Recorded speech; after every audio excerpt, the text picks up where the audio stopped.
Alright, good evening folks, it's Enforcer Matt and welcome back to another Short War video, and today we have some very disappointing news to hear between US and Ukraine relations. Once again today there was a meeting scheduled in the Oval Office of the White House between the Ukrainian President Zelenskyy and also the American President here in the United States. So that meeting was scheduled and it did take place, and I'll tell you up front, that meeting was an unmitigated disaster and it went quite poorly all the way around. So it was not good, and once again it did end in a bit of a disaster with Zelenskyy being asked to leave. So this did not go good whatsoever, but we're going to cover the events as neutrally as possible and try to give you a bigger picture of exactly what happened throughout this entire course of events so you can make up your own mind about the situation and get fully informed about the events. But jumping into our first post of the day, this one goes to Polymarket Intel. And before this whole meeting started, we did hear statements from the US president stating that he wanted to work with Zelenskyy and stated that the United States would work with him and that he's the best president of Ukraine. Once again, very glowing remarks actually, and we discussed that last night on stream as well, that these remarks indicated that things could be about to go very well today in the meeting, but of course it turned out a bit different than expected, and these words right here ended up being basically meaningless before it was all over with. So that was what we heard before the meeting. But jumping into our next post here, this one goes to OSINT Defender. And once again, just to recap the time frame here, the Ukrainian President Zelenskyy was scheduled to arrive at the White House today at 11 a.m. EST, and he did arrive at that time. And once again, a press conference was scheduled between the US President and Zelenskyy at 1 p.m. today, which was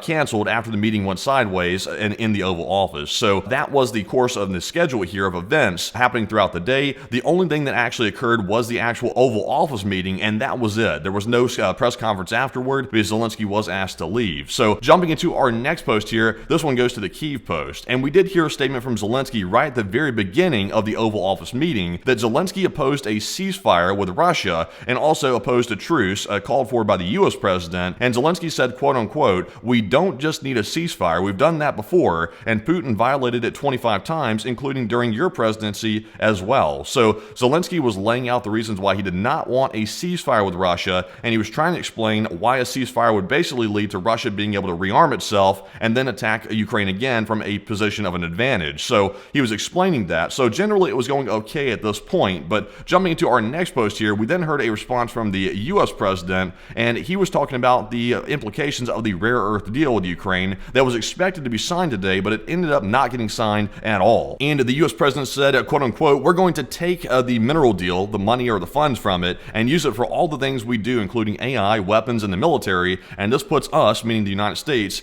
in good shape. So he was clearly putting an emphasis on what this was going to mean for the United States with this rare earth deal. And once again, we never even really saw the final draft of this deal, so we're really not sure if it was fair to Ukraine or not. The draft that was floating around on the internet indicated that it could be fair, it could be a jointly managed fund between the United States and Ukraine, but we never saw the actual final copy of it, so that will have to remain speculation because for right now, the rare earth deal has been called off completely and nothing has been signed, and it looks like it could be pretty much over with for right now at least. So that was what the US president said just then. So at this point, generally, the meeting was still going okay, but jumping into our next post here, this is where it went completely sideways. The vice president jumped into the fray here as the president and Zelenskyy were talking and decided to start getting extremely hostile with Zelenskyy and lobbing Russian propaganda at him, basically repeating Putin's favorite lines word by word, and that angered Zelenskyy quite a bit, and things got extremely hostile and heated extremely quickly. And in fact, it got so heated that both guys actually started raising their voice at each other, and they started lobbing accusations. For example, the vice president said that Zelenskyy was ungrateful. Zelenskyy was saying that he doesn't understand the situation, and the vice president needs to come to Ukraine to see it.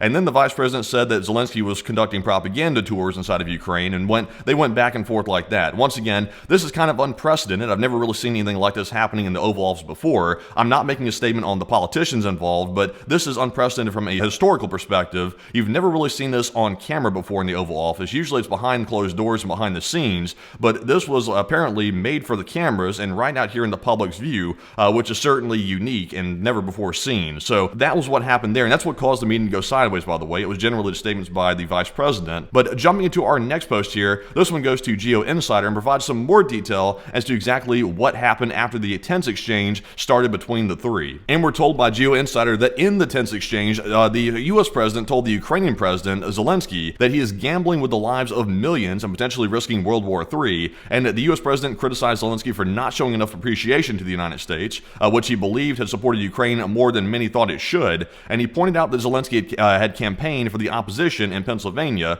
and apparently accused him of some political things there for a second. And also, the U.S. president emphasized that despite the situation, Ukraine still had a chance to come out on top due to the support from the United States, but he warned Zelenskyy that continued actions without gratitude could lead to serious trouble for Ukraine. So, once again, if you've been following this conflict for a long time, you'll know that Zelenskyy does nightly speeches, and once again, he also does televised speeches as well. He said numerous times he is grateful for U.S. support. There's no question he said that, and the argument that he's never been thankful, that is a bit facetious and also silly. He has been grateful. Once again, Zelenskyy is a very, I would say, aggressive individual. He's aggressive for his country, but he's not ungrateful. I would say that's unfair to say that. He could have made more statements being grateful, I guess. He could have been, I guess, more vocal about that in this current meeting, but in the past, he's been very grateful. So I don't know where that statement's coming from. I would say that I disagree with that completely, but I'll leave it up to y'all what y'all think about that. But moving on to our next post here, this one goes to First Squawk. So the meeting got so heated at one point, the U.S. president actually told Zelenskyy, quote unquote, "You either make a deal or we are out."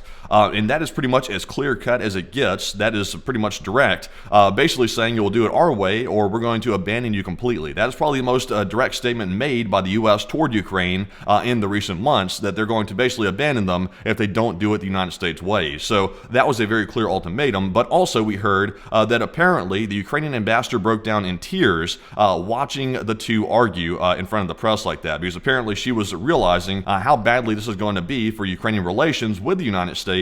And I can't play the whole video here, but the Ukrainian ambassador was breaking down. Of course, she's put a lot of work into making sure the relations are going good behind the scenes, and basically she was getting very emotional because she saw it breaking down in front of her eyes right there. So disappointing to see that. Once again, she's put a lot of hard work into this, and it looks like today it sort of fell apart for whatever reason. Whoever you're placing the blame on, I'll leave that up to the audience. But jumping into our next post here, this one goes to us on Twitter, @It'sTheEnforcer. I also wanted to point this out as well. We got a view of all the people involved with this. Once again, the Secretary of State was there, the Vice President was there, the U.S. President was there, and also the Ukrainian President was also in this meeting as well in front of the press. I did see a photo here, which I actually reposted, of the Secretary of State looking extremely nervous during this entire meeting. In fact, he looked extremely uncomfortable. I'm not really sure why that is. He could have been unhappy with the way things are going, or he could have known that maybe this was some sort of setup for Zelenskyy, and he was not happy about the situation. Whatever the case was, he was not looking happy, and he looked very nervous, which is kind of uncharacteristic for him, which I just wanted to point out, some body language right there. But jumping into our next one, this one goes to First Squawk once again. So then, after all of this happened, we heard from a senior U.S. official that said the clash between Zelenskyy and the U.S. president will likely accelerate efforts to investigate waste, fraud, and abuse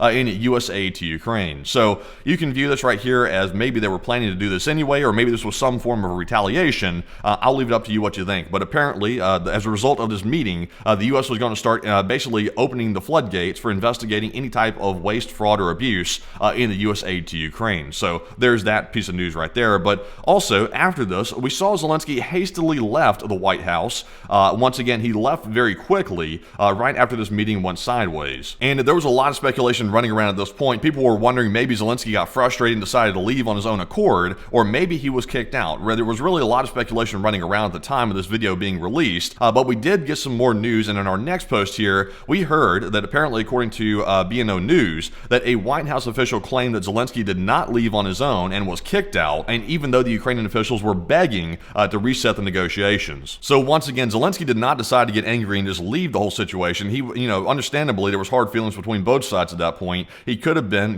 like, let's just get on the plane and go, this isn't going anywhere. But apparently Zelenskyy stayed and tried to talk the situation down and de-escalate it, but the U.S. officials were not having it, and they kicked him out and ordered him escorted out. They put him in one of the motorcades and they sent him on his way. So apparently they did not listen to Zelensky's pleas and told him to leave and come back when he's actually, quote unquote, ready for peace. So that was what the White House officials said. But moving on to our next post here, we did see that Europe is reacting to the current treatment of Volodymyr Zelenskyy, and they're reacting actually quite badly to it. And France and Poland's leadership have now spoken out, and more are expected to follow. So Europe, once again, has been standing generally behind Ukraine the entire time, and Europe is not happy whatsoever about the current way Zelenskyy was treated in front of the world and on the world stage by the largest country on the planet, which is the United States, when it comes to economic and military power. So Europe not happy. So jumping into those reactions, this post goes to us on Twitter once again, and it cites a post from Donald Tusk, who's the Prime Minister of Poland. And we can see in Tusk's tweet right here, he said, "Dear Zelenskyy, dear Ukrainian friends, you are not alone." And he said this literally right after the very hostile meeting ended, and he threw his support behind Zelenskyy and let him know that Poland, which is a military military powerhouse within Europe, is standing behind Ukraine all the way, and they were basically not happy about the United States treatment of Ukrainian officials. So that was good to see once again. That's a good sign that Poland's behind them, because once again, Poland is a major supporter of Ukraine, and they need Poland to be on their side. So it's good to see that they are not abandoning Ukraine. But also, we got a reaction from the French president as well, Macron.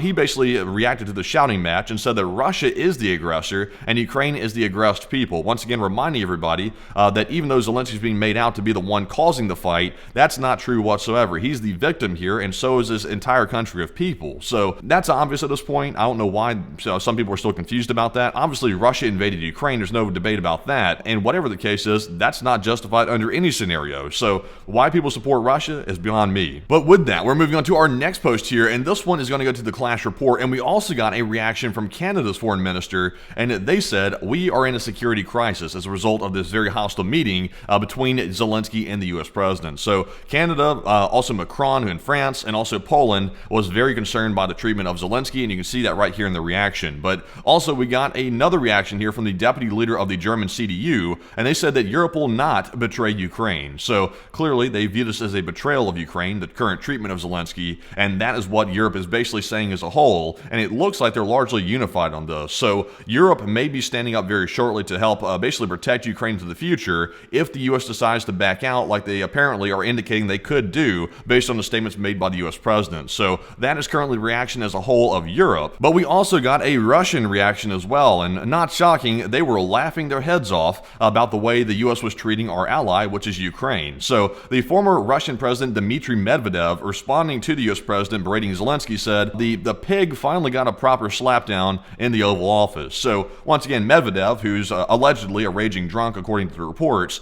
is out here saying that Zelensky, calling him names because they don't like Zelensky and they're basically trying to take him out, and basically is gloating about him getting a quote-unquote slapdown in the Oval Office. So playing right into Russian hands here with this meeting today, I would say. And as you can see, the Russians are very excited about this whole situation that we're attacking allies. But anyways, jumping into our last post here, we got one from the Ukrainian Review. And we're told that Zelensky will arrive in London on Sunday for further talks with European leaders, where he will give them a full, completely unfiltered account of his talks with the U.S. president, according to The Guardian. So this is, once again, one of the first times Zelensky is going to meet with European leaders after this extremely heated meeting right here. I'm sure that phone calls are probably ringing off the hook right now when it comes to Zelensky meeting with European leaders, because I'm sure they're all in a complete panic right now, trying to figure out exactly what the U.S. position is when it comes to protecting Europe and protecting Ukraine's sovereignty. So it's really a mess right now, to be perfectly honest. I'm really not sure where this is going to lead. Right now, it's all up to speculation, but Zelensky is scheduled for a Fox News interview at some point today, I think in a couple hours or so after this video is being released. So we will be looking for that to see Zelensky's reaction and see generally what is his attitude